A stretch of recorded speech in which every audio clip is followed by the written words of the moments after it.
Today we're going to look at two-storey dual occupancy properties, the pros and the cons.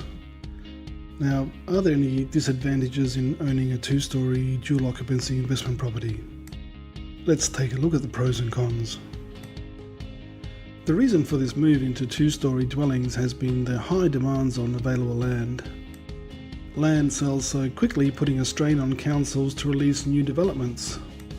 This demand creates extra costs on councils that pass these costs on to land developers.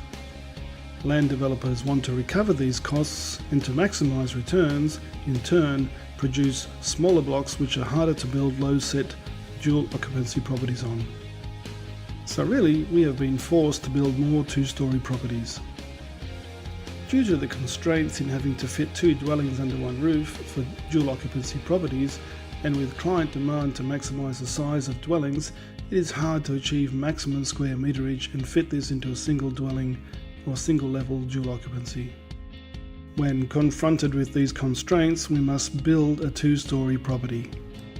For example, if a client wants a dual occupancy with 4 bedrooms, 2 bathrooms, single garage on the main side, and 2 bedrooms, 1 bathroom, single garage on the other side, then it's very difficult to squeeze this into a floor plan under 220 square meters.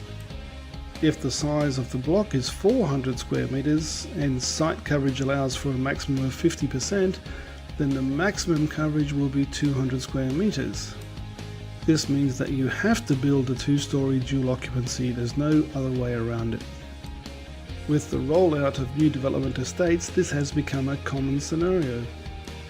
In recent times, especially when developers don't apply for 60% site coverage in small lot developments, it is very difficult to draft low-set dual occupancy designs. So the obvious advantage of a two-storey property is that they maximise the meterage of design on smaller blocks of land where single-level properties aren't able to fit. So let's look at the pros. You have the ability to fit on small blocks of land. As mentioned above, this is an obvious point, and it enables smaller blocks of land to be used for dual occupancy properties, sometimes as small as 300 square meters. This can lead to a saving in the cost of land and enables larger back and front yards to be achieved. I think that two-storey dual occupancy properties look fantastic. They have great street presence and can look very aesthetically pleasing when designed and drafted well. Now the cons. Okay, the first and most obvious disadvantage is that two-storey dual occupancy properties cost more to build.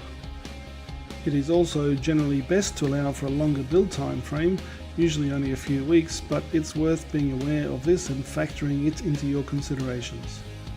Stairs are not always an attractive feature for older people who can be potential tenants, particularly for the smaller auxiliary side of the property.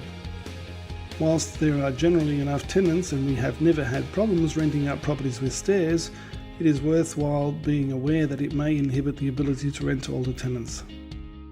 So given the above mentioned pros and cons of building a two-storey dual occupancy, while they are slightly more expensive to build, they do allow the use of smaller and normally cheaper blocks of land, so this extra construction cost generally evens out.